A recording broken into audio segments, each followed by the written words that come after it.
ala asrofil anbiya'i wal mursalin wa ala alihi wa sahbihi ajma'in.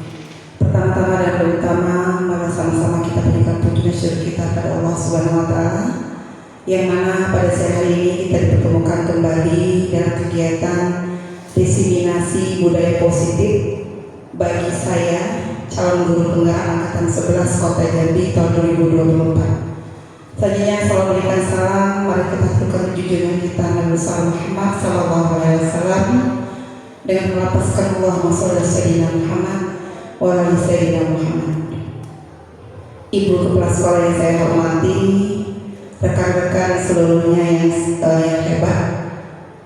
Pertama-tama saya ucapkan terima kasih banyak atas kesempatan dari rekan-rekan majelis guru, karyawan dan karyawati yang sudah disempatkan hadir dalam kegiatan diseminasi budaya positif oleh saya selaku calon guru penggerak angkatan 11 tahun 2024 Kota Jambi.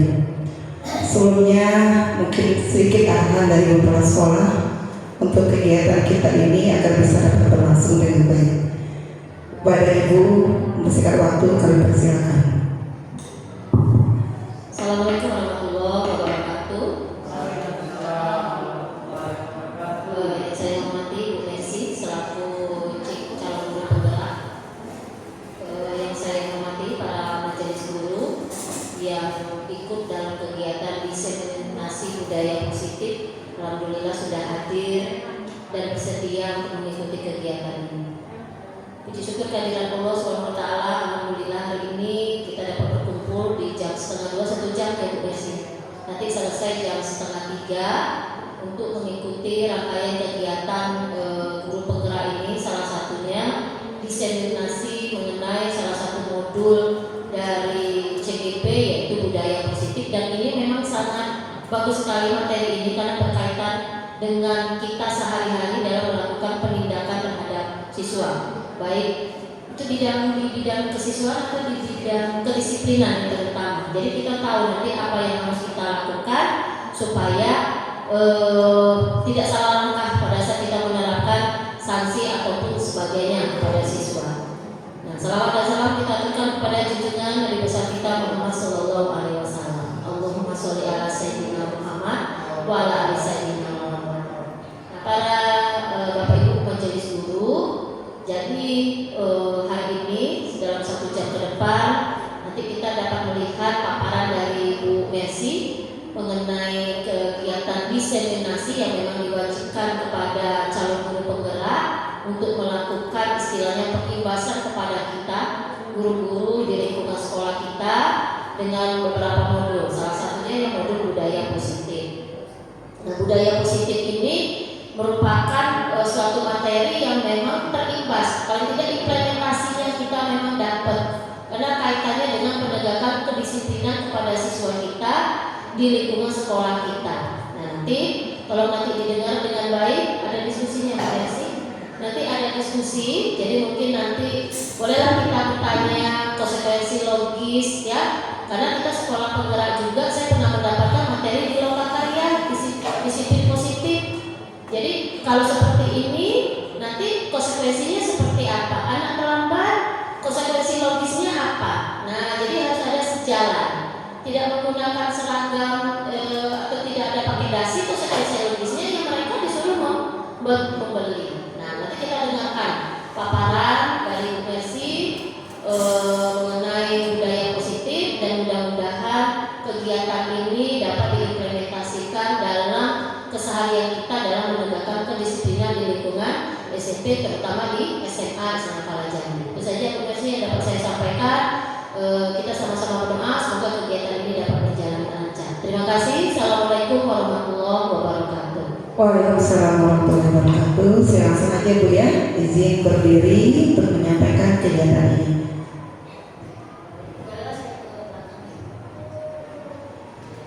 Selamat siang kawan-kawan semua, apa kabar? Semangat ya? Iya, itu ada yang minum, silakan diminum. Kita berbahagia saja menerima materi ini. Karena apa? Materi ini adalah materi keseharian kita di sekolah. Ya, sangat berkaitan dengan keseharian kita di sekolah.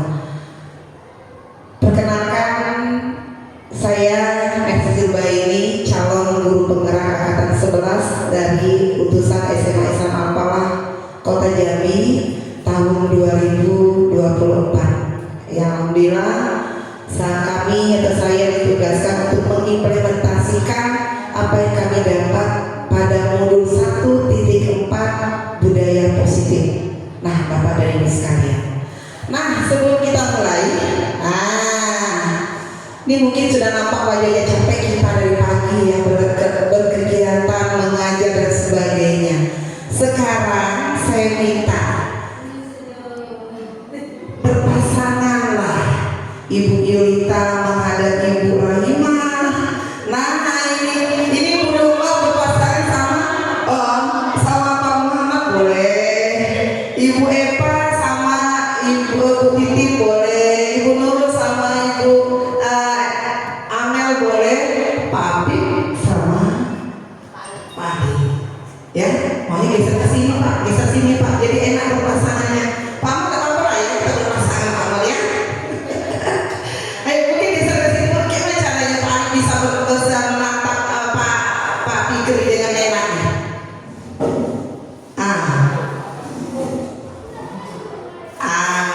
Mengalah. Betul tuh, Pak Adi di sini Pak Adi. Iya, kita atur ya. Oke, silakan sekarang menghadap ke pasangannya masing-masing, menghadap ke pasangan masing-masing. Ayo. Iya, silakan masuk Bu Lisa. Bu Lisa bisa dengan Ibu Lina berpasangan, ya. Iya. Sambil menatap ya, bukan melihat ke bawah. Ditatap wajah temannya. Jangan cemberutan, nggak boleh. Ayo. Sampai bisa membuat mereka tuh tersenyum dengan kita. Itu kan, nah kan mulai kamu tersenyum sama tahu, berarti kamu kan bahagia itu namanya, ya. Oke, bahagia dan apalagi ketemu dengan Ibu Rahimah Uni dengan Mayulita nih, kamu terus selama. Itu kan 3 detik, silakan kalian menatap pasangan kalian. Bapak kawan. 1, 2, 3 detik. Ayo dilihat mukanya. Lihat mukanya. Siapa yang ketawa? Bapak-bapak ketawa orang ini. Iya. Ibu Lisa tahan menatap Ibu kepala sekolah sampai ketawa.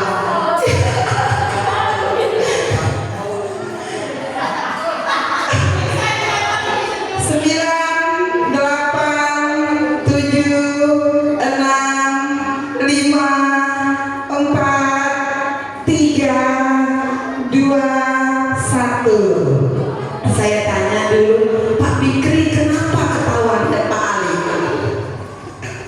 Kenapa ketawa Pak Fikri dan Pak Ali? Gimana Pak? Gimana Pak? Kenapa ketawa dari Pak Ali Pak? Sangat berbunga-bunga. Sangat berbunga-bunga. Ada apa dengan Pak Ali sampai bisa tertawa? Handsome. Handsome, oh Masya Allah. Itu tadi ya, berarti apa? Dalam kegiatan kita ini kita menemukan rasa menyukai nanti masih ada ya, ada mungkin tidak ada rasa menyukai itu, ya kan? Kita mengagumi, ya kan?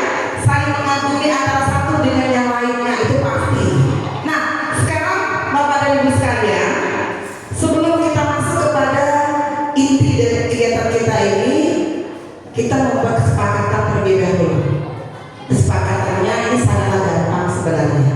Pertama, menghargai teman yang berbicara, itu pasti ya. Ya, ketika ada penyampaian, kita harus menghargai siapa yang berbicara. Kedua, mendengarkan dengan baik, sehingga apa? Terjadinya nanti penerapan ke dalam diri kita. Ketiga, mengangkat tangan jika ingin menyampaikan sesuatu, raise hand seperti itu, atau mau bertanya atau memberikan masukan sebagainya. Keempat, silent HP selama proses diskusi. Ini untuk ketenangan saja sebenarnya. Dan kelima, menjaga kebersihan ruangan itu paling penting. Nah, kira-kira masih ada yang ditambahkan kawan-kawan? Sudah cukup? Cukup, terima kasih. Ya, mudah-mudahan bisa kita lakukan. Bapak Ibu hadirin sekalian, kita akan masuk kepada bentuknya budaya positif. Otomatis seorang guru dari kita bukan hanya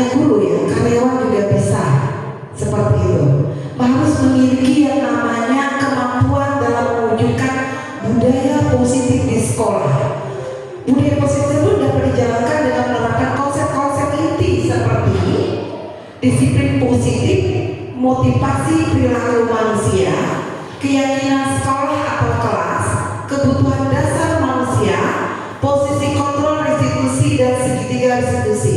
Untuk poin kelima dan enam ini mungkin baru bagi kita, tetapi inilah yang menjadi ikonnya kita, kawan-kawan. Ini baru, tetapi ini jadi ikonnya bagi kita, khususnya tenaga pendidik dan tenaga kependidikan. Mengapa saya bilang ini menjadi ikonnya? Karena kita ini adalah aktornya, Bapak dan Ibu. Warga sekolah, karyawan juga menjadi aktor di dalamnya, Bapak dan Ibu. Gimana cara kita untuk menangani anak, gimana cara kita untuk berkata yang baik dengan anak, itu semua tercover di posisi kontrol restitusi dan segitiga restitusi. Kalau ini mungkin saya anggap kawan-kawan semua sudah ada di situ itu. Motivasi perilaku manusia itu banyak sekali. Siswa kita melakukan sesuatu hal yang di luar jangkauan kita, mungkin ada motivasinya. Ada apa dia melakukan itu? Ya. Terus keyakinan sekolah atau kelas, mungkin kawan-kawan semua ini punya kesepakatan dengan kelas yang diajar, pasti ada, ya kan? Kayak misalnya membuat aturan gak boleh datang terlambat dengan saya, seperti itu, dan sepertinya. Kita pasti buat ada kesepakatan di dalam kelas kita. Kebutuhan dasar manusia sudah jelas ada, dan ini yang dua ini merupakan akan saya kupas secara kulit. Sekarang kita masuk ke poin pertama, disiplin positif. Saya tanya dulu, Bapak dan Ibu tahu artinya disiplin? Boleh angkat tangan yang tahu apa itu disiplin? Yuk, silakan Bu Nurma, bagi dikasih mikrofonnya. Disiplin dulu. Oke. Sebuah aturan yang diterapkan di dalam lingkungan sekolah, kantor dan sebagainya. Oke, saya terima. Bagaimana dengan yang lain? Apa itu disiplin? Yang Bu Yulita? Disiplin itu terbagi atas dua. Yang pertama adanya aturan Ya. yang ditetapkan oleh suatu instansi atau satu kebijakan yang dibuat oleh seorang atasan. Ya. Dan pelakunya adalah mereka-mereka yang ada di dalamnya. Ya. Karena disiplin tidak akan bisa berjalan kalau tidak ada pelakunya. Iya, Dan betul. pelaku ini harus memahami kewajiban dan haknya. Iya. Sehingga disiplin bisa berjalan dengan baik. Iya, betul sekali. Dari antara Bu Nurma dan Ibu Yulita sudah menggambarkan apa itu disiplin, yang merupakan sebuah ketetapan akan aturan yang diberlakukan untuk warga yang ada. Kalau kita di sekolah berarti warga sekolah kita di sini, dan memiliki hak dan kewajiban untuk menjalankannya dan wajib untuk dikerjakan. Kita lihat apa itu disiplin positif. Disiplin positif merupakan suatu cara penerapan disiplin yang mengajarkan anak-anak kita untuk bertanggung jawab dan menumbuhkan kesadaran diri berdasarkan nilai-nilai kebajikan yang dimilikinya. Sekarang saya tanya, apakah anak kita sudah bisa dikatakan bertanggung jawab atas dirinya sendiri? Gimana? 80% sudah bertanggung jawab akan dirinya. Itu berarti apa? Anak kita sudah sedikit demi sedikit mengetahui nilai kebajikan di diri dia. Mereka sudah tahu artinya disiplin itu seperti apa, sudah tahu. Jadi memang diperuntukkan untuk mengajarkan anak bertanggung jawab akan dirinya sendiri. Ketika dia mengotori, dia tahu tanggung jawabnya apa, dengan cara membersihkan. Ketika dia bersalah, dia tahu apa yang dilakukan, meminta maaf dan seterusnya. Itu adalah bertanggung jawab akan dirinya sendiri terhadap nilai-nilai kebajikan yang dia miliki. Selanjutnya, disiplin positif lebih kepada disiplin diri yang dapat mengontrol dalam melakukan segala tindakan. Kalau anak kita sudah memiliki disiplin diri dalam diri dia, apapun yang akan dikerjakannya otomatis terarah, Bapak Ibu. Ya, kayak datang ke sekolah tepat waktu. Kalau dia punya disiplin diri, otomatis dia on time kan datang ke sekolah. Dia tidak perlu dengan karena paksaan datang ke sekolah. Dia tahu 6.45 sudah di sini, dan sudah ngerti dengan apa jadi tanggung jawab dia sebagai seorang siswa. Ini dia. Jadi dia bisa dapat mengontrol diri dalam melakukan segala tindakan. Selanjutnya, disiplin diri dapat membuat murid motivasi internal bukan akibat paksaan, pujian ataupun hukuman. Nah, ini yang harus kita kuasai, Bapak Ibu. Kita harus menemukan budaya positif itu dari diri anak. Bukan berarti diiming dengan, nah kalau kamu datang tepat waktu nih kan nanti kita kasih hadiah ya.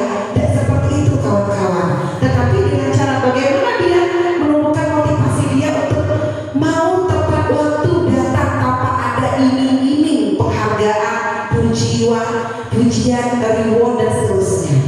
Seperti itu kawan-kawan. Jadi lebih kepada membuat murid memahami dan menyadari berdasarkan motivasi internal, bukan akibat paksaan, pujian ataupun hukuman.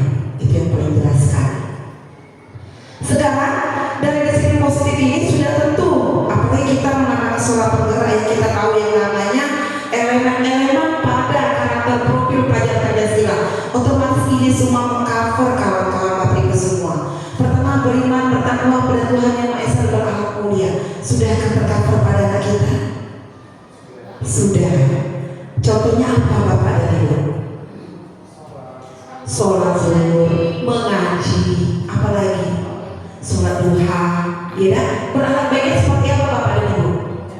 Mengucap salam, apalagi tegur sapa yang baik, bertutur kata yang baik, sudah masuk kepada bagaimana bertakwa pada Tuhan Yang Maha Esa dan berakhlak mulia. Anak kita sudah mandiri Bapak Ibu? 76% mandiri. Artinya masih ada PR kita 20% lagi untuk membuat dia lebih mandiri lagi. Saya berkebinekaan global. Apakah sudah berkebinekaan kita di sini? Sudah menyeluruhkan kita di sini? Atau kita masih homogen? Satu. Sudah heterogen, sudah menyebar salah satunya, iya kan?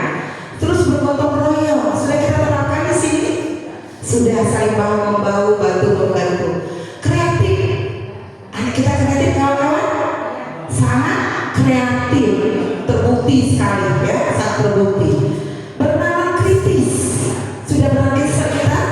Sudah. Berarti elemen ini semuanya sudah mengcover dalam budaya positif di sekolah kita. Ya, lanjut. Motivasi perilaku manusia. Saya mau tanya dulu, Bapak Ibu tahu artinya motivasi? Apa? Keinginan. Apa lagi? Apa benar? Semangat. Apa lagi? Dorongan. Betul. Motivasi perilaku manusia itu artinya ini dia, memberikan dorongan semangat ya kepada siswa kita untuk melakukan agar pertama menghindari ketidaknyamanan atau hukuman. Dan 3 bentuk tadi saya jabarkan, kita posisi mana sungguhnya. Kedua, untuk mendapatkan imbalan atau penghargaan dari orang lain. Atau yang ketiga, untuk menjadi orang yang mereka inginkan dan menghargai diri sendiri dengan nilai-nilai yang mereka percaya. Kita kupas satu persatu. Kita di posisi yang mana? Atau kita di posisi yang mana nantinya? Kita lihat yang pertama. Untuk menghindari ketidaknyamanan atau hukuman. Coba lihat. Tingkat ini adalah tingkat terendah dari motivasi perilaku manusia. Biasanya orang yang memotivasi perilaku untuk menghindari hukuman atau ketidaknyamanan akan bertanya, apa yang akan terjadi apabila saya melakukannya? Penuh keraguan dia. Ketika dia bergerak, salah dah ya, benar dah ya. Itu artinya apa? Dia labil, tidak punya ketetapan diri. Seperti itu. Sebenarnya mereka sedang menghindari permasalahan yang mungkin muncul dan berpengaruh pada mereka secara psikis. Karena apa? Dia takut mencari aman bahasanya, ya, mencari aman untuk bisa, ya aku kayak ini aja lah, biar jangan ada konflik, biar jangan ada hukuman, biar jangan ada yang lainnya, sehingga dia bisa menghindari ini. Psikologis maupun tidak terpenuhi kebutuhan mereka. Dan ini motivasinya eksternal, di luar dari dia. Ya. Yang kedua, untuk mendapatkan imbalan atau penghargaan dari orang lain. Nah, kita yang mana ini nanti? Satu tingkat di atas motivasi yang pertama, yakni di sini orang berperilaku untuk mendapatkan imbalan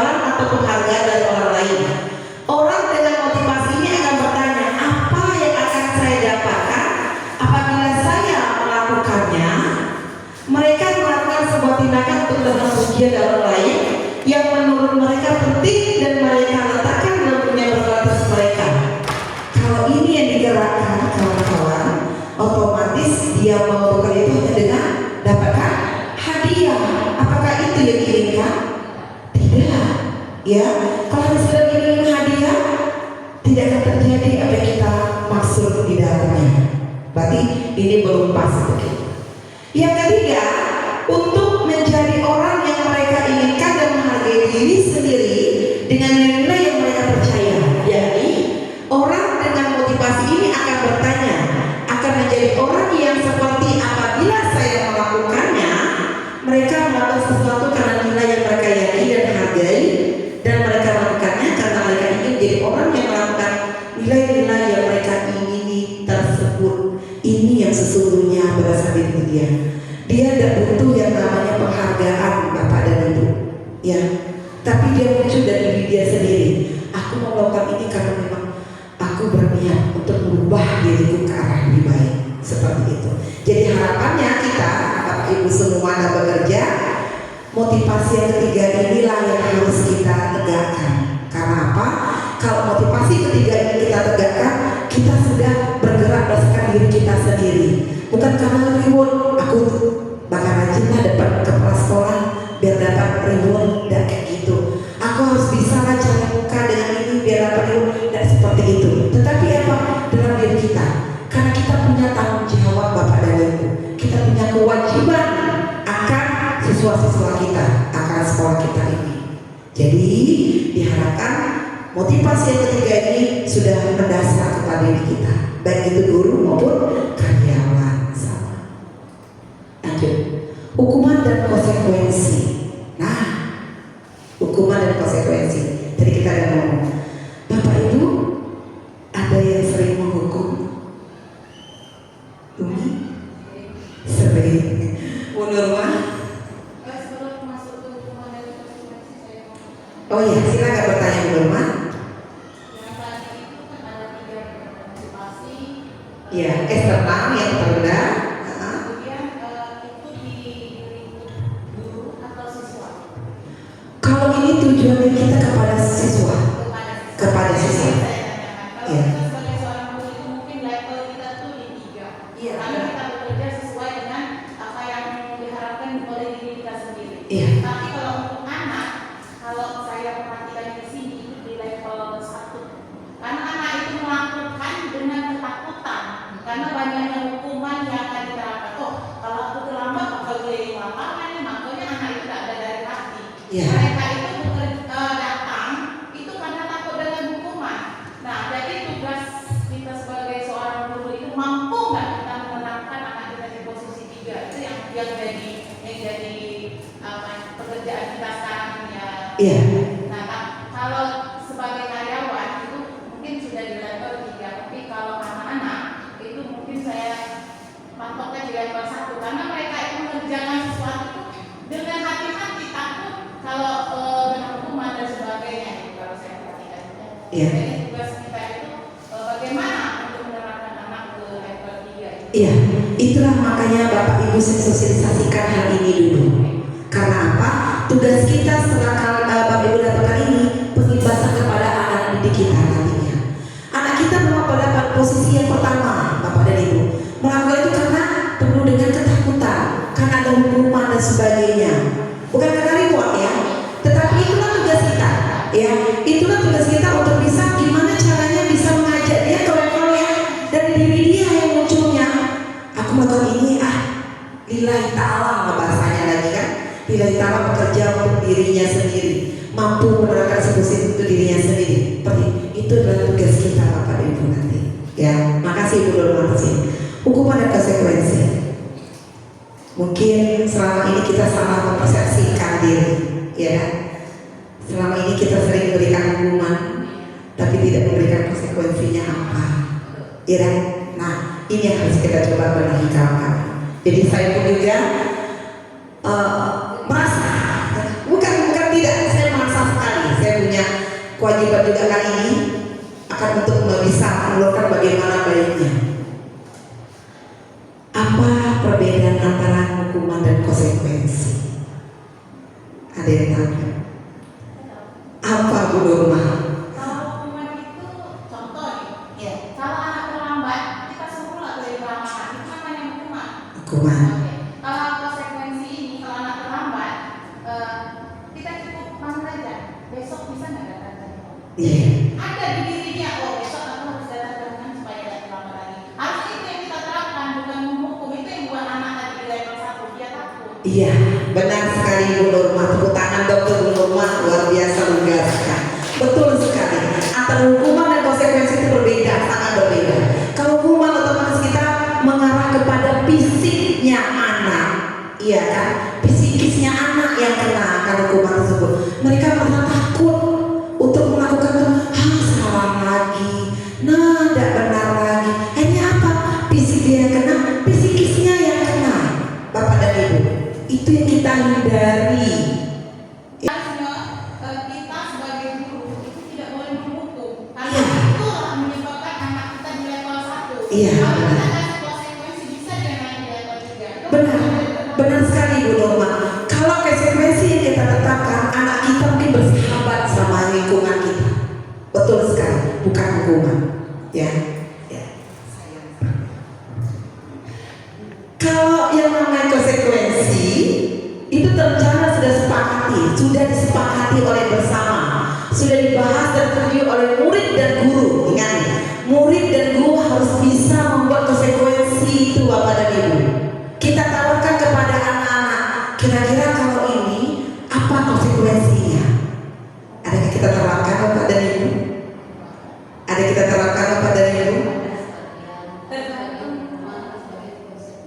Oke, Umi katakan ada sebagian hukuman, ada sebagian konsekuensi. Sudah 50-50 ya Umi ya. Bu Nurma? Tidak nyambung.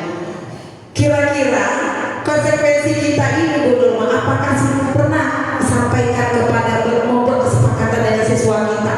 Oke. Kalau keseluruhan saya kurang paham Bu ya, karena kalau saya sebagai wali kelas, Iya. wali kelas bisa Guru mata pelajaran bisa Bu? Iya. Kalau saya itu lebih ke anak-anak saya di kelas. Iya. Luar biasa kalau saya dapat E3 sekarang ya. Iya. Jadi saya tidak bisa menghukum si Nopal, Raka, tidak bisa saya menghukum. Karena kalau saya menghukum anak ini, otomatis besok ke sekolah. Iya, betul. Jadi konsekuensi apa yang mereka lakukan? Yang pertama itu mereka tidak mau memakai sepatu. Jadi saya hanya bilang, saya kasih kembali. Iya. Ya konsekuensi saya memang kasih kembali. Saya Kembalikan kepada siswa ya. Iya, saya betul. bilang, besok kalau nampak, itu nggak mau tahu, nggak mau nampak lagi kalau nggak pakai sepatu. Oke Bu, saya janji tidak seperti itu. Iya. Saya tidak menghukum karena konsekuensinya itu dia Iya. menggunakan sepatu. Kalau saya menghukum, kamu boleh mengatakan kapan menggunakan sepatu ini. Nah, itu tidak boleh Bapak Ibu ya. Benar sekali. Jadi konsekuensi itu bukan dengan fisik Bapak dan Ibu, tetapi dengan menggunakan pendekatan kita kepada siswa. Ya. Saya sering melihat nih kalau ini mungkin kalau saya nggak pernah, mungkin ada guru yang pernah gitu. Saya sering melihat itu anak di luar ketika jam pelajarannya, kan dihukumi anak terlambat 15 menit, suruh di luar gitu. Jadi anak ini nggak dapat pelajaran yang ibu belajar. Itu konsekuensi atau hukuman? Hukuman Bu, nggak konsekuensi karena anak itu terlambat disuruhnya di luar, berarti dia hukum anak tidak dari pelajaran. Seharusnya dia hanya bilang kalau besok kamu terlambat lagi, apa yang harus kamu lakukan? Jadi anak itu berpikir, oh kalau saya besok terlambat lagi, pasti harus saya lakukan dengan ibu ini. Otomatis dengan apa yang diterapkan oleh ibu tersebut dia tidak bakal terlambat Bu. Tapi kalau dia di luar, besok sorry dia nggak masuk lagi ibu itu, aku belum masuk ke padu saya tidak lagi. Jadi mungkin itu Bu yang Iya. harus diterapkan. Yang intinya harus ada membedakan, bisa bedakan antara hukuman dengan konsekuensi, itu yang jelasnya. Ya. Oke. Konsekuensi inilah yang harus kita tegakkan saat ini nih. Makanya tugas kami di sini menyampaikan untuk bisa kita implementasikan nantinya. Ini karena plasma tidak ada maka tidak bergayung bersama sebenarnya. Ya. Yang intinya bahwa kalau konsekuensi itu harusnya disertakan siswa juga menyepakati maunya seperti apa, seperti itu. Kayak contoh saya bahasa Inggris, saya pernah buat konsekuensi kelas ya kita seperti apa, datang tepat waktu, on time, seperti itu dan sebagainya. Kita buat kesepakatan kelas kita itu Jika datang rapat apa yang dilakukan? Mereka tahu menjadi konsekuensi sendiri. Ya, ini wajib Bapak Ibu tahu kan ini. Nah, ini dia kata-kata yang sering muncul. Iya, kecil sekali ini Nanda. Kalau hukuman biasanya sesuatu yang menyakitkan harus terjadi. Tidak nyaman untuk murid atau anak dan jangka waktu yang panjang. Korban mendapatkan keadilan, kata dia, merasa untuk hukuman ini, kehukuman. Tapi kalau yang namanya konsekuensi, sesuatu itu harus terjadi. Tidak nyaman untuk murid di jangka waktu pendek dan korban ini diabaikan konsekuensi. Tadi kita ngomong konstitusi, ya perbedaan ada di sini. Jadi namanya hukuman itu lebih kepada orang yang salah tuh merasa, wah habislah saya dibuatnya. Tapi dia tidak mikirkan nanti imbasnya apa setelah itu. Seperti itulah bahasanya mengeluarkan kepada Ibu. Contoh yang terlihat di sini, kalau kita lihat ini.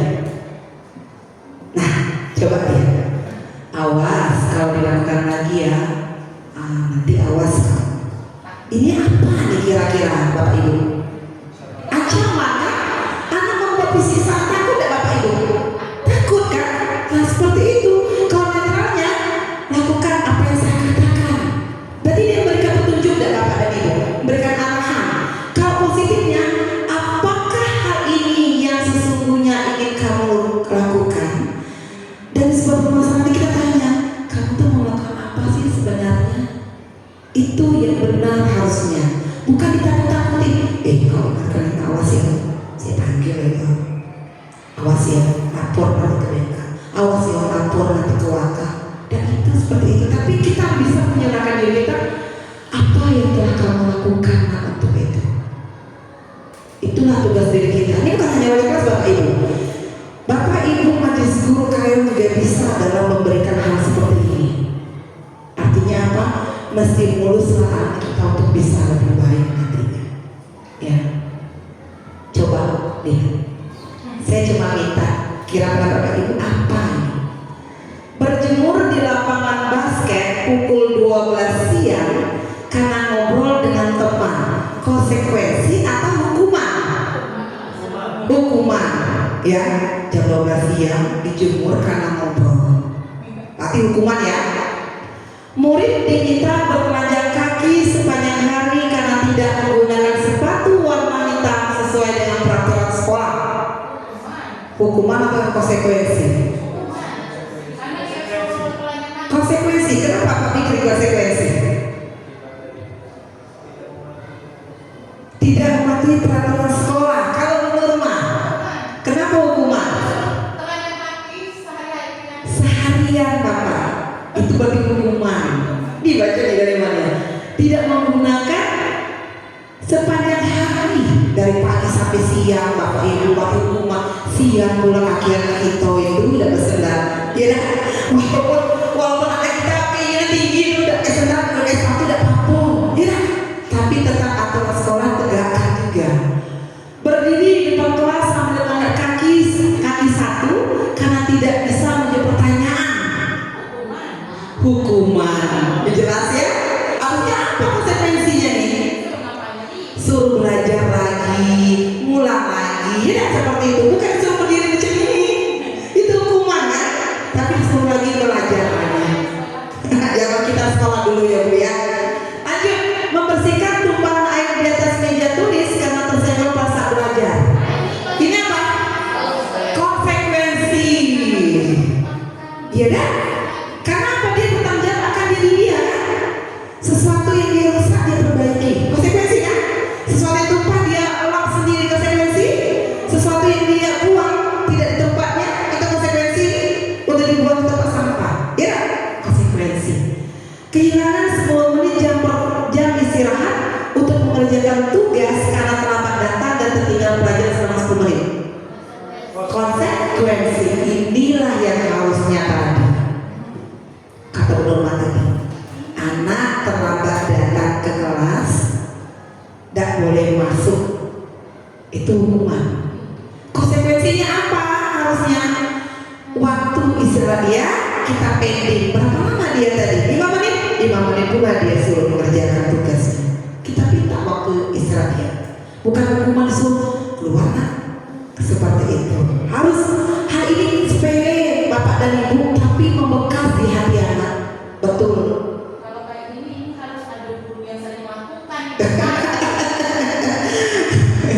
Ya, itu nanti off the record aja mulai ya.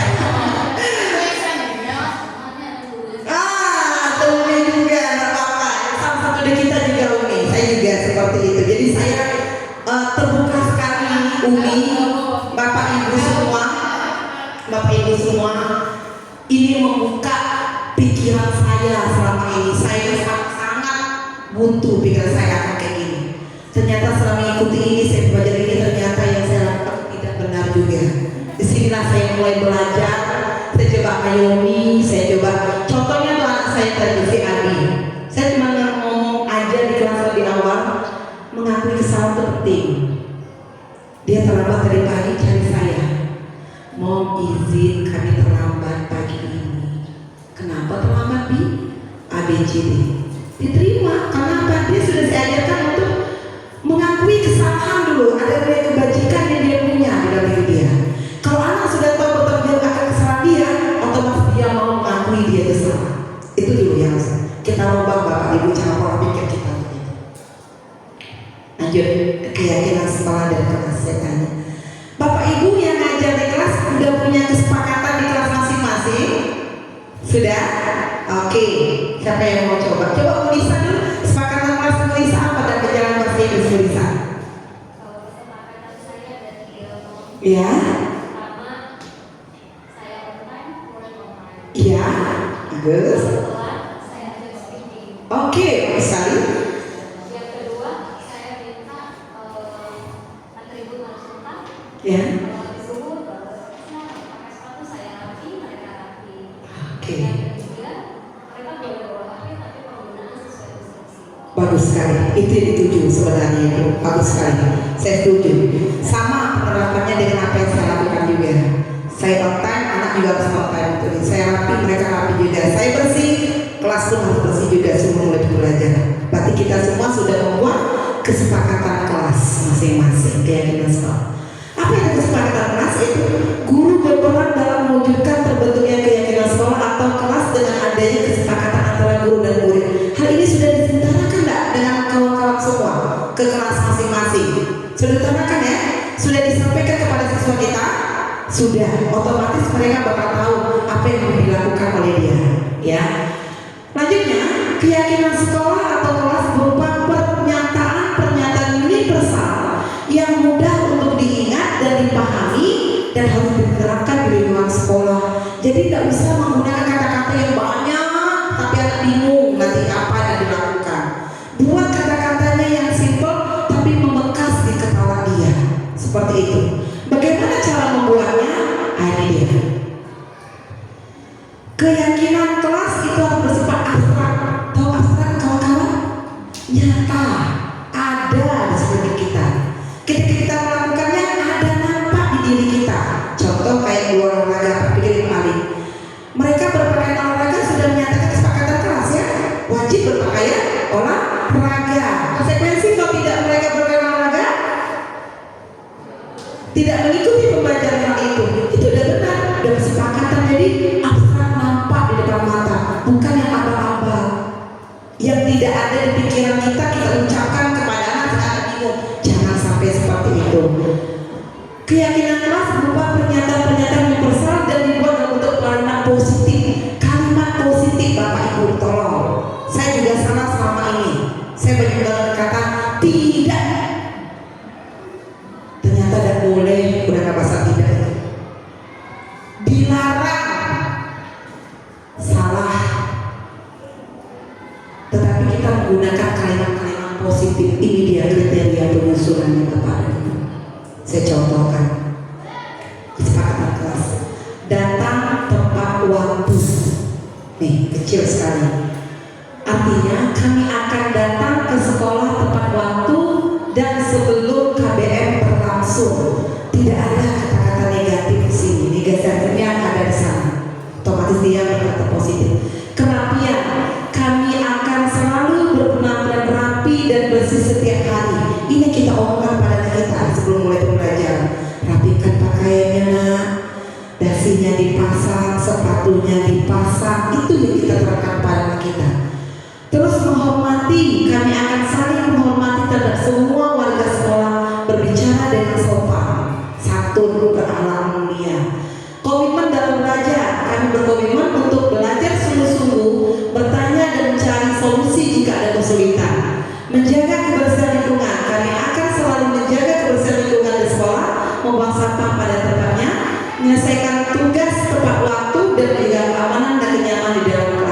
Ini konsekuensi yang saya terapkan kepada anak di dalam kelas Bapak Ibu. Simpel sebenarnya, tidak muluk-muluk, iya kan? Datang tepat waktu jam saya ya nak ya. Jadi mereka tahu, mereka sudah menanti kita di dalam kelas itu. Berpakaian rapi nak, kalau saya selalu seperti itu. Anak yang belum masuk bajunya ke dalam, saya suruh mereka berpakaian rapi. Dasinya masih di sepak, saya suruh pasang. Sepatu belum dipakai, saya suruh pasang. Ngajar mereka untuk berdisiplin positif. Kenapa? Keyakinan kita sudah kita bentuk Bapak dan Ibu. Kita bisa memberikan konsekuensi pada mereka jika mereka tidak melakukannya. Lanjut, yuk. Capek ya dengan saya ngomong? Kita main. Boleh. Nah, saya ingin bertanya, bagaimana kalau kan dibilang tadi kesepakatan kelas sudah diucapkan, otomatis kalau kita masuk administrasi harus dilakukan dulu baru dimasukkan satu di kelas ada. Nah, bagaimana kalau kita suruh guru itu, kalau kita ngomong pakai sepatu itu pasti mau pakai sepatu. Bagaimana dengan guru yang memakai sepatu kalau sudah disuruh dengan anak itu pakai sepatu? Jangan saya. Iya, itu kembali lagi kepada individunya Bu Nurma sebenarnya. Individunya seperti apa? Apakah dia sudah memberikan namanya keyakinan di jam pelajaran dia? Kembali ke sana. Kalau dia sudah memberikan keyakinan kelas terhadap jam mata pelajaran dia, saya yakin tidak akan ada yang seperti itu. Tetapi kita konsekuensi kita apa? Menunggu dia menggunakan sepatu. Sepatu itu ditunggu, bukan hanya sekedar ditunggu mereka. Iya, suruh pakai memang, dan itu hukuman. Sip. Yuk, kita masuk ice breaking. Saya minta dua orang lagi. Ini termasuk Umi sama Pak Fikri ini. Nah, Pak Ahmad sama Pak Ali, Umi sama Fikri, Amen sama Nurul, Bu Eva sama Bu Alisa sama Bu Nurma. Mau sebut ya? Ada dua kata, cuma ada dua kata.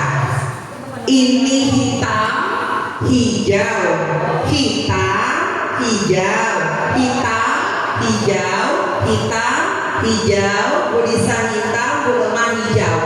Ya, kalau saya sebut hitam, tolong yang hitam mukul yang hijau. Jangan keras-keras, tepuk tangannya aja, tapak tangannya saja. Mas saya itu kan badan ya, tepuk tangan seperti itu. Kalau saya bilang hijau, berarti yang hijau yang mukul, kecepatan tangan lagi. Ya, kecepatan tangan. Tapaknya aja ya, jangan badan ya. Nanti badan pulang. Oh, betul murid. Ya, tapak tangannya aja. Ayo, tapak tangannya aja. Kayak gini, ayo. Ingat ya, masing-masing hitam ya. Kecepatan dalam mukul. Siapa yang konsentrasi? Belum nih, mau dimulai nih. Ingat konsentrasi ya, konsentrasinya. Saya akan bilang hijau.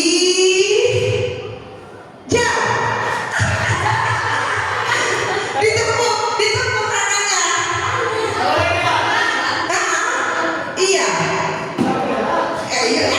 Pokoknya harus tenang. Ulangi. Nurul sama Amalia. Ini tadi apa? Dia hitam, Nurul hijau. Merah, dong bisa apa merah? Ya.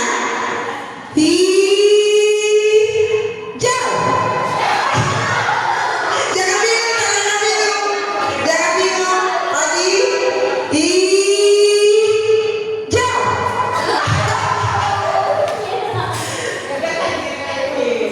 Ayo dikata tinggi, dia kata ke putitin, ayo putitin. Hitam.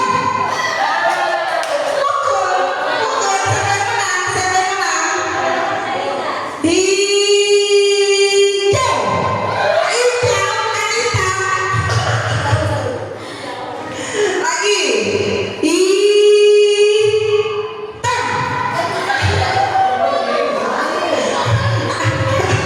Ada yang latah Bapak Ibu? Ada yang latah? Apa tujuannya kita bermain tadi? Konsentrasi. Ketika sama-sama huruf dibilang hi, kita pasang aba-aba siaga. Siap.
Butuh apa?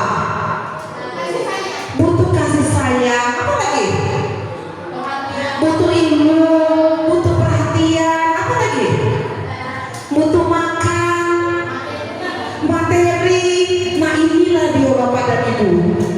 Ketika seorang murid melakukan suatu perbuatan yang bertentangan dengan nilai-nilai kebajikan atau melanggar, sebenarnya mereka tuh gagal memenuhi kebutuhan mereka. Benar tidak Bapak dan Ibu? Gagal tidak dia?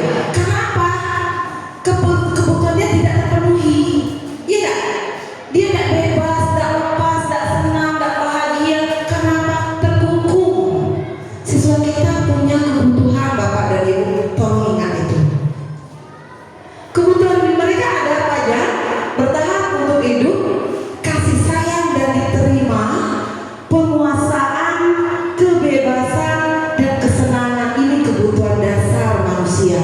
Pasti Bapak Ibu tidak bisa tidak kita pungkiri, ya kan? Kayak bertahan hidup, kita wajib ya bertahan hidup Bapak Ibu ya. Butuh makan, ya, butuh pekerjaan, butuh yang lainnya, butuh kasih dan sayang dan diterima. Kita butuh diperhatikan Bapak dan Ibu, butuh disayangi dah, iya kan?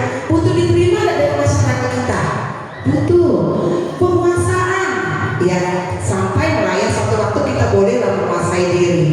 Kebebasan, jika kita ada jenuh, otomatis kita bebas, tidak ingin terikat. Atau kesenangan untuk refreshing kita. Kita lihat. Nah, ini terjadi Bapak Ibu, anak kita ini sering kayak gini. Tidak? Gambar apa ini Bapak dan Ibu? Nimbrung makan, kasusnya. Bapak dan Ibu tentu pernah melihat gambar yang ada di foto ini. Seringkali siswa kita nimbrung atau minta makan yang sedang dimakan oleh teman mereka. Benar ya? Ini terjadi sekali ya di sekolah kita ya. Kira-kira apa yang menjadi alasan anak ini melakukan itu? Bapak ya? Orang tuanya sibuk, bagus. Tidak sempat membuat sarapan dengan mie. Apa lagi? Anak kosan, apa lagi? Hobi anak yang minta makan. Iya betul ya. Betul pula itu tidak salah. Iya kan? Guru seperti juga dia Mas. Jadi benar-benar dia karena ada siswa aja, ternyata kita juga kompak. Iya, tetapi jawaban dari kita semua itu benar adanya, benar sesungguhnya. Dan dari kita pun terjadi hal ini, bukan tidak terjadi, terjadi sekali. Makanya saya angkat kasus ini. Kasus ini sepele, tetapi dia punya arti Bapak dan Ibu. Apa alasannya? Pertama, karena ia lapar dan bisa jadi orang tua tidak membawa bekal makan siang untuk dia. Benar tak? Ada kan? Yang siswa kita tidak diberi atau tidak dibawain bekal oleh orang tuanya karena kesibukan tadi, ya kan? Orang tua tidak sempat masak, jadi dia ikut nimbrung makan dengan temannya. Kebutuhan yang dia punya adalah untuk bertahan hidup, betul tidak bertahan hidup? Apakah dia bertahan untuk apa sepanjang hari dari 65 sampai 24? Aduh, kesian dulu ya. Nah, otomatis dia bertahan hidup dengan cara bagaimana? Meminta makan dengan temannya, nimbrung makan. Alasan kedua, karena dia merasa senang apabila teman memperhatikannya. Ya, cari perhatian dia. Nasi makan. Pasti itu kawannya minta perhatian dianya. Artinya apa kawan-kawan? Dianya butuh kasih sayang dan bisa diterima dengan teman dia. Iya, benar. Yang ketiga alasannya, bisa jadi temannya merasa takut dengan dia dan menuruti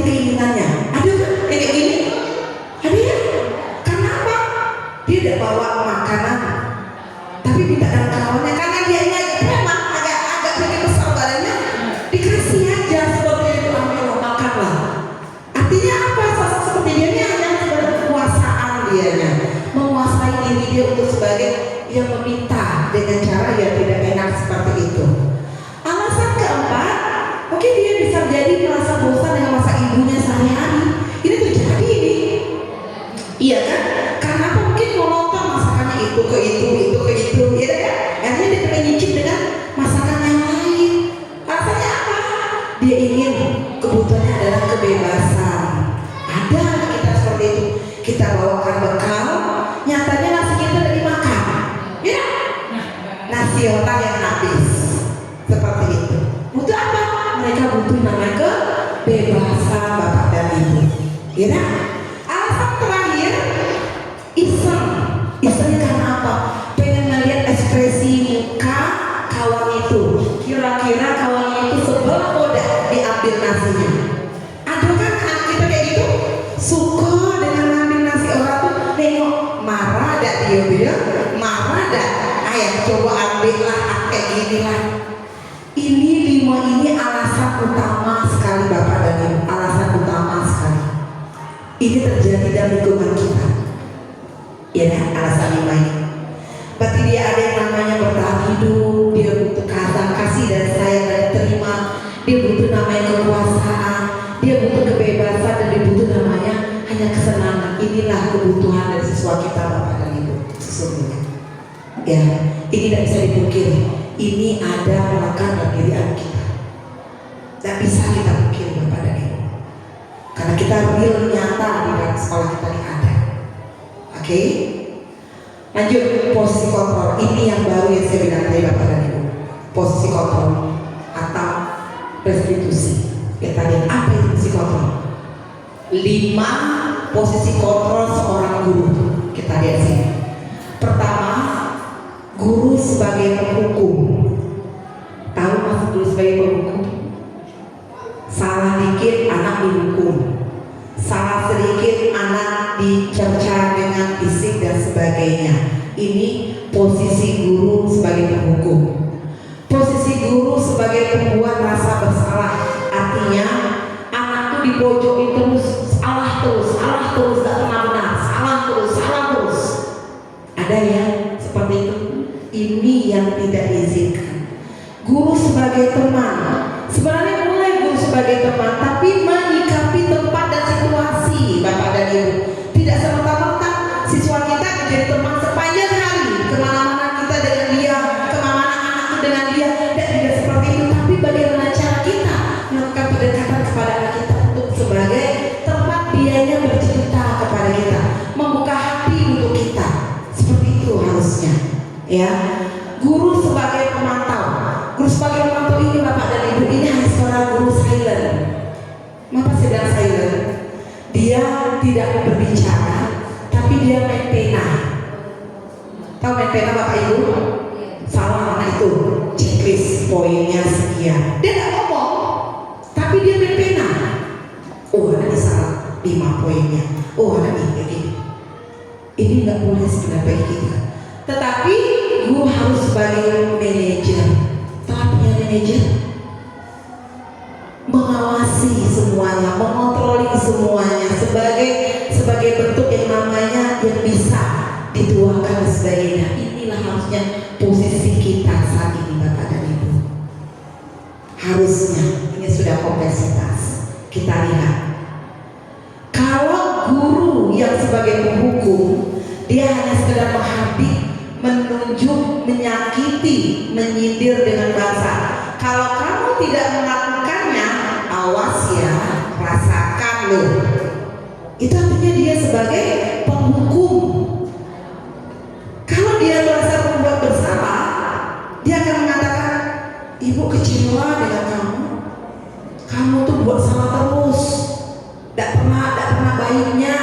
Berarti siswa kita merasa terus-terusan disalahi, tidak pernah benar dia. Padahal siswa kita itu adalah siswa yang sesungguhnya tidak sepenuhnya merasa bersalah. Tidak sepenuhnya merasa bersalah. Karena kesalahan itu tetap berada pada diri kita juga Bapak dan Ibu. Karena apa? Kita tidak secara komitmen bersama dia. Ya. Atau sebagai teman membuat alasan untuk muridnya, ayolah lakukan demi ibu. Masa kamu tidak mau? Ingat, tidak pernah jadi bantu kamu akan ini. Ini kan sebagai teman. Sebagai teman ini harusnya tidak kita lakukan Bapak dan Ibu sebagai dalam konteksnya dalam lingkungan sekolah yang sebenarnya jangan dinampakkan betul. Itu maksudnya. Ya. Kalau pemantau hanya sekedar untuk mencari di sini, sekedar melihat. Tetapi kalau dia manajer, dia akan dapat pertanyaan, apa sih yang bisa kita yakini? Apa sih solusinya jika kamu melakukan sebuah kesalahan ini? Apa sih yang harus kamu lakukan jika kamu mendapatkan posisi yang tidak enak hari diberikan berupa penguatan diri kepada anak untuk dia biar tahu, oh iya salah ternyata. Berupa pertanyaan-pertanyaan mengikat akan diri dia, itu sesungguhnya terjadi kawan-kawan. Jadi posisi kontrol kita sebagai manajer inilah yang harus kita coba terapkan. Ya, kita lihat.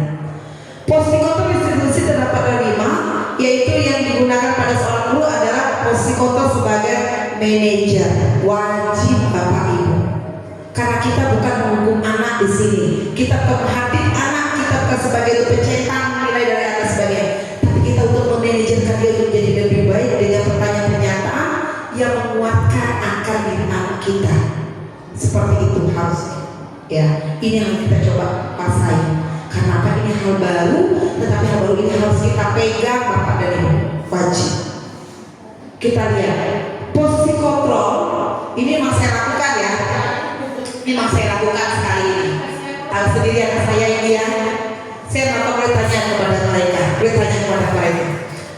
Sebagai manajer, guru dapat berbuat sesuatu bersama murid, mempersilahkan murid bertanggung jawab atas dan mendukung murid agar dapat menemukan solusi permasalahan mereka. Iya, mereka punya permasalahan. Tapi dengan caranya kita melakukan pendekatan kepada mereka, dia tahu bagaimana cara dia mempertanggungjawabkan kesalahan yang dia buat, dan mereka tahu caranya menemukan solusi yang dia dapatkan, yang dia peroleh. Seperti itu. Bagi kita SMA ini tidak bisa dengan kekerasan, dengan pendekatan dari hati ke hati. Seperti itu. Inilah posisi kontrol untuk eksekusi sebagai manajer. Lanjut. Selain itu, posisi manajer mengacu pada institusi yang dapat menjadikan murid sebagai manajer bagi dirinya sendiri, sehingga dapat tercipta identitas positif pada diri murid. Ingat Bapak dan Ibu, anak kita ini Bapak dan Ibu anak baik sesungguhnya. Tidak ada anak kita yang nakal. Ingat itu Bapak dan Ibu. Cuma bagaimana caranya kita melakukan pendekatan pada mereka. Kalau ada yang mengatakan anak ini nakalnya, selidiki dulu bentuk nakalnya seperti apa.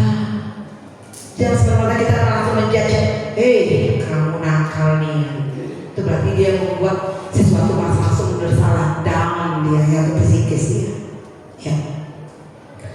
Segitiga institusi, yaitu proses menciptakan kondisi bagi murid untuk memperbaiki kesalahan mereka sehingga mereka bisa kembali pada kelompok mereka dengan karakter yang lebih kuat, atau juga merupakan proses kolaborasi yang mengajarkan murid untuk mencari solusi untuk masalah mereka dan membantu murid berpikir tentang orang seperti apa yang mereka inginkan dan bagaimana cara mereka melakukan orang lain. Artinya apa? Mereka itu tahu menemukan posisi dia seperti apa harusnya kawan-kawan. Di sini mereka ini ada 3 nantinya. Ada 3 segitiga institusi yang harus mereka kuasai. Pertama, menstabilkan identitas. Itu tugas kita Bapak dan Ibu. Tugas kita menstabilkan identitas anak kita. Anak kita bermasalah, kita stabilkan identitas dia. Jangan sampai anak kita itu bersalah, kita pojokkan lagi. Yo, bersalahnya kamu tuh. Dan seperti itu Bapak Ibu. Tapi kita angkat dulu dia, cari tahu permasalahan seperti apa. Kedua, memvalidasi tindakan yang salah. Kita cari tahu apa kesalahan mereka ini, apa solusinya, bagaimana memecah masalahnya. Dan yang terakhir, tanyakan keyakinan dia semuanya seperti apa. Contoh, ini pagi tadi anak saya ini sudah 1 minggu sudah sekolah. Saya lakukan restitusi bagi dia. Apa yang pertama? Saya menstabilkan identitas dia dan melakukan bahwa membuat kesalahan adalah bagian dari proses pembelajaran yang nantinya akan menggeser identitas ke arah dan sukses dia. Saya tanya gini, Apik pernah melakukan kesalahan apa nak selama ini? Dia bercerita A, B, C, D tadi pagi saya tanya langsung. Jadi kita buatkan seperti ini. Apik, kita ini manusia biasa yang tidak luput dari namanya salah dan dosa. Tapi kita harus tahu bagaimana cara kita untuk mengendalikan emosi kita saat itu dengan dia. Kalau kita mau marah, bisa aja langsung kita maki anak kita. Kalau sudah seminggu dan sekolah enaknya, sekolah lakuin, dan bisa seperti itu kita tanya dulu, Apik, apa yang jadi kendala Apik? Apa salah Apik?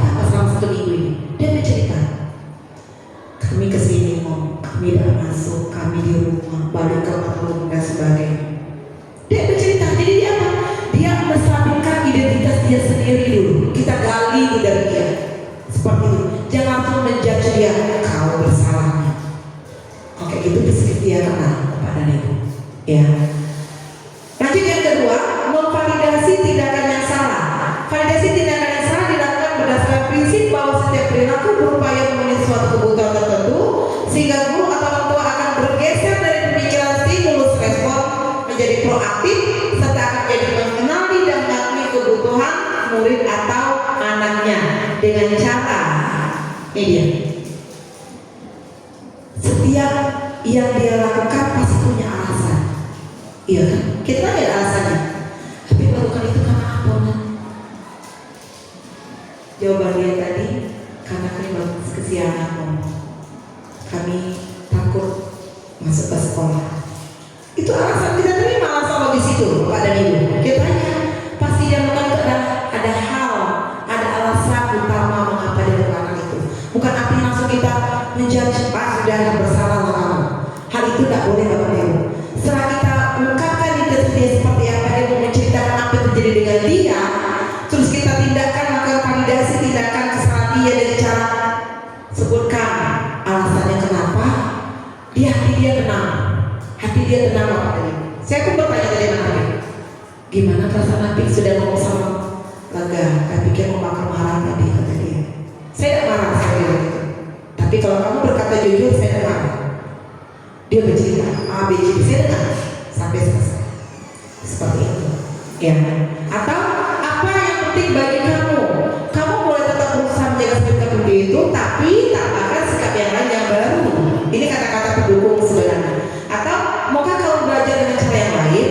Itu juga merupakan sebuah solusi dalam memberikan validasi tindakan salah. Dan yang terakhir, menanyakan keyakinan kepada siswa kita yang memunculkan motivasi secara intrinsik sehingga mampu mengkaitkan keyakinannya dengan tindakan yang salah. Kata-katanya sekarang ditanya lagi ke dia, nilai-nilai apa yang aku dilanggar di sini? Kata dia, nilai kebajikan kami, kedisiplinan yang kami langgar. Berarti apa? Dia mengakui kan? Dia mengakui kesalahan dia tadi pagi itu. Sama kayak anak saya Abi. Dia melanggar nilai kedisiplinan dia pagi tadi. Dia mengakui kesalahan dia. Kenapa? Dia sudah yakin bahwa bahkan dia dapat konsekuensi atas apa yang dia buat hari itu. Jadi kata-kata inilah yang harus kita terapkan pada kita, Bapak dan Ibu. Hal ini penting sekali, tidak bisa kita pungkiri. Ini PR besar bagi kita, Bapak dan Ibu sekalian. PR besar. Ini bakal kami jadi pemikiran yang luar biasa. Setelah ini diseminasi ini, kami bakal ngomong dengan kepala sekolah, merubah segala sesuatu yang ada di pemikiran sekolah kita ini akan siswa kita. Karena itu tugas kami.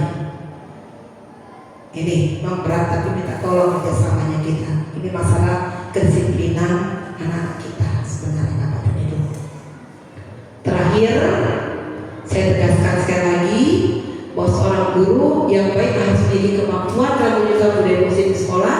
Budaya positif tersebut dapat menjalankan dengan menggunakan seperti ini. Ada namanya yang wajib kita kerjakan, Bapak dan Ibu. Yang posisi kontrol sebagai restitusi dan segitiga restitusi ini yang menjadi kebutuhan kita, Bapak dan Ibu. Selebihnya adalah kebaikan anak-anak semuanya.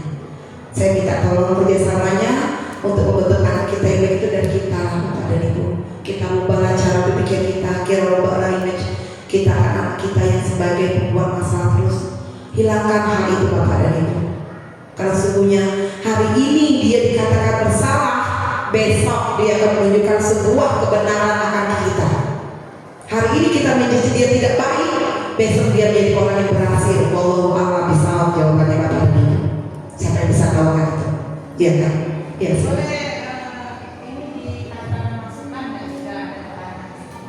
Jadi setelah saya melihat semua apa yang disampaikan oleh Bu Messi itu, Pak, karena kita di sini rata-rata bukan orang yang berkuasa sebenarnya, karena kita hanya biasa. Saya melihat kemarin itu ada beberapa anak yang dikeluarkan.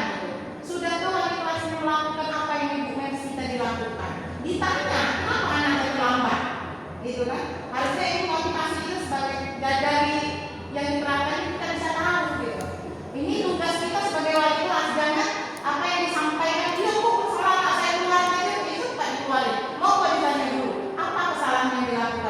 Iya, itu namanya menstabilkan identitas Ibu. Menstabilkan identitas siswanya. Motivasi kita sebagai seorang wali kelas bukan tadi kan kita bukan berteman dengan anak, tapi tugas kita sebagai seorang guru kita harus memahami tadi sudah Memanajerkan kesehatan. anak ini apa yang dilakukan loh, kenapa seminggu bisa nggak sekolah gitu. Jangan maksud saya anak seminggu nggak sekolah jangan langsung sekolah. Iya. Masuk. Apa mau diselesaikan dulu? Promosikan pada diri kita dulu. Jadi kita sendiri kalau sudah sampai ke depan berarti kita sebagai wali kelas tidak memanajerkan diri kita sendiri. Iya, benar. Jadi motivasinya untuk ke depan harusnya ini lebih enak diterapkan ketika semua wali kelas berkumpul gitu. Mohon diterapkan apa yang harus dilakukan karena ini bukan namanya saja disiplin positif tapi hasilnya yang positif di sini sebagai seorang guru gitu. Iya. Kalau kita ini kan ada beberapa guru melakukan hal yang juga dilakukan. Ada beberapa guru yang cuek dengan anaknya sehingga maaf ibu meningkatkan yang malu. Saya tidak membedakan anak. Gitu. Ada anak, ada negatif dan positif, ada hal yang buruk, ada kelebihan dan ada kekurangan anak-anak kita. Iya. Mohon diperhatikan. Gitu. Seperti waktu itu mohon diperhatikan. Kita jadikan PR itu sebenarnya. Makanya Ibu, makanya kami mendiseminasikan ini membuka cakrawala kita sebenarnya Bapak dan Ibu. Jadi bukan semata-mata kami nyampaikan kami benar, bukan. Kami juga belajar sesungguhnya. Ya. Oke. Tidak hanya wali kelas Bu, bidang studi juga. Tidak wali kelas. Sekarang aku masukkan kita ini sebagai seorang guru ya. Kalau kita memarahi anak di depan orang banyak itu bakal sakit hati. Nah, tadi kan sudah diterapkan konsekuensi loh dipakai seperti Iya. apa. Mungkin Itu akan saya sampaikan, akan komunikasi kepada pihak sekolah nantinya. Bu Yulita. Tadi ada penjelasan tentang posisi kontrol institusi. Di situ ada 2 posisi ya. Nah, di posisi awal dan posisi kedua itu adalah di mana pola pendidikan di masa tahun 80-an. Karena guru sebagai penghukum. Kalau kita di zaman 80-an 90-an, kalau guru sebagai penghukum itu betul the best. Betul. Soalnya kita nggak apa pertanian aja, itu apa saya itu sampai nilai ambil susunya. Kalau saya kena ini Bu, lalu terus kaki saya Bu dengan rotan, dengan bambu. Guru sebagai penguat rasa bersalah. Ini lebih-lebih guru itu adalah hal yang paling dilakukan sehingga membuatnya anak takut untuk datang ke sekolah. Ya. Saya rasa 2 hal ini harusnya kita hapuskan dari sekolah kita. Ya, betul. Sekolah kita, kalau mau sekolah kita ini menjadi sekolah favorit, mau sekolah kita ini dianggap sebagai sekolah bagus yang mendidik dengan cara yang katanya sekolah ramah anak. Ya. 2 hal ini harus dihilangkan. Kenapa? 2 hal ini tidak bisa kita berlakukan lagi di zaman sekarang. Iya, benar. Karena anak-anak zaman sekarang ini anak-anak kan galau semua. Jiwanya kerdil. Kalau kita tetap menerapkan 2 hal ini, saya tidak yakin kita bisa menimbulkan bibit-bibit yang cerdas, bibit-bibit yang terampil. Kenapa? Mereka melihat guru takut, terus untuk melakukan seperti yang Bapak Universitas tadi ngambil jalur mana aja. Artinya mereka punya kemampuan untuk di luar misalnya mereka punya kemampuan untuk kaligrafi. Kreativitas dia. Tapi di luar kelas, Iya. mereka tidak berani untuk bersuara. Akhirnya mereka menjadi siswa yang kuku, Iya. tidak melakukan apa-apa padahal sebenarnya mereka punya. Iya. Maka dari itu kita harus menerapkan 2 yang saya rasa yang sangat penting. Guru sebagai pemantau dan sebagai manajer. Iya, Kita betul. memantau dan mana sih anak ini punya kemampuan. Saya yakin siapa yang punya kemampuan yang ada contoh di situ. Tapi kita belum tahu karena kita tidak memantau secara signifikan, tidak berlanjut. Iya, betul sekali Bu Yulita. Jadi saya kalau bisa 2 posisi ini kalau bisa out dari sekolah. Iya, betul sekali, saya setuju sekali Bu Yulita. Iya, sebelum saya tutup dan saya merasa kesalahan memang tidak boleh kita pakai Bapak dan Ibu, sangat tidak boleh. Tapi hanya 2 ini yang boleh Bapak dan Ibu. Itu yang harus kita terapkan di dalam diri kita. Benar sekali kata Bu Yulita. Saya sangat mendukung sekali Bu Yulita akan komitmen yang Bu Yulita katakan kepada untuk kita dan untuk anak-anak kita. Bahwa intinya anak kita tuh bukan anak tidak bisa Bapak Ibu. Mereka punya skill mereka masing-masing.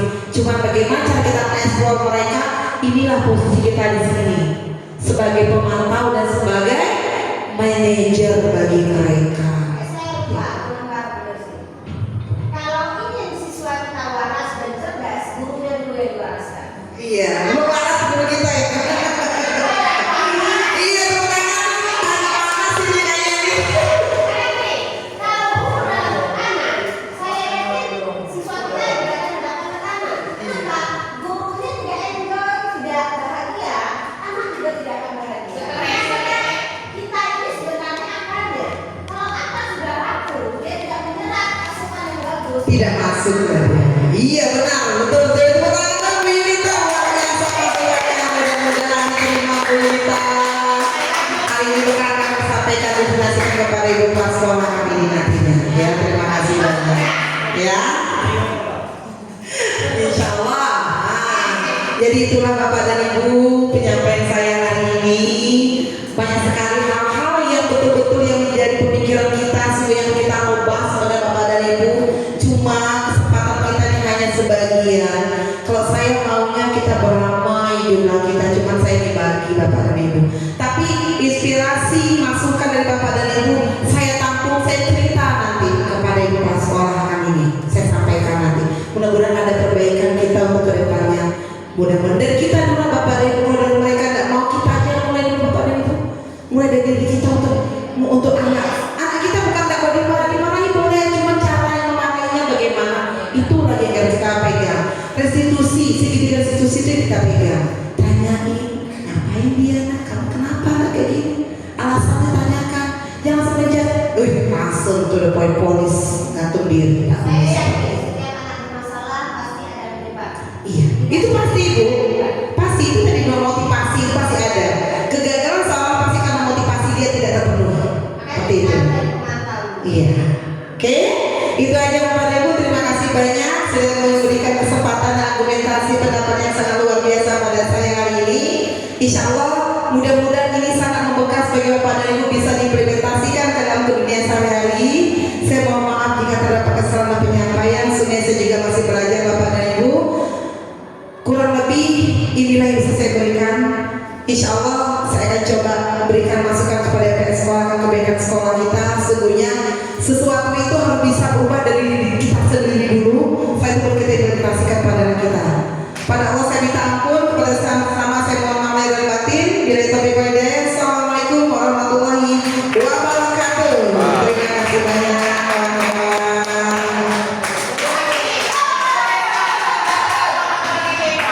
Warahmatullahi wabarakatuh. Saya Lisa Octavia, saya guru bidang studi bahasa Inggris. Saya salah satu peserta dari sosialisasi basic yang positif yang diadakan oleh Ibu Mercy. Perasaan saya setelah mengikuti sosialisasi kemarin, satu poin penting yang saya simpan dan insya Allah saya bawa adalah bagaimana saya membedakan hukuman dan konsekuensi kepada siswa. Karena seringkali kita salah paham, memberikan hukuman untuk efek jera kepada anak agar tidak mengulangi, tapi ternyata efek jera yang dirasakan anak itu berbeda dengan yang kita harapkan. Jadi sebagai ganti dari hukuman, lebih baik kita mengadakan semacam kesepakatan sehingga konsekuensi anak akhirnya akan paham, bertanggung jawab dengan dirinya sendiri, memahami bahwa ketika dia melakukan kesalahan dia harus menebusnya. Jadi itu berbeda dengan hukuman yang selama ini kita tahu di zaman-zaman kita sekolah, efek jera yang membuat anak tidak berkembang. Saya harap setelah ini saya juga bisa menerapkan hal yang sama serta menyebarkan hal positif yang sama kepada rekan-rekan guru lainnya. Terima kasih. Nama saya Ibu Yulita, salah seorang guru yang mengikuti sosialisasi tentang diseminasi disiplin positif yang diadakan oleh salah satu CGP kita, Bu Mercy Zulkaini SPD. Alhamdulillah di saat sosialisasi saya mendapatkan banyak hal baru yang mungkin akan menjadi suatu motivasi bagi saya sebagai seorang guru. Dan harapan saya di dalam materi Bu Mercy kemarin, salah satu hal yang memang harus kita buang jauh-jauh dari kebiasaan guru kita, yaitu guru sebagai penghukum dan guru sebagai apa kemarin ya, lupa saya, ya membuat rasa bersalah. Nah, ini dua hal yang mungkin saat ini harus kita buang jauh-jauh karena tidak sesuai lagi dengan zamannya. Dan saya berharap kita semua guru yang mengikuti sosialisasi kemarin bisa mendapatkan hal positif dari hasil sosialisasi Bu Mercy Sinta ini. Terima kasih. Assalamualaikum warahmatullahi wabarakatuh. Baik.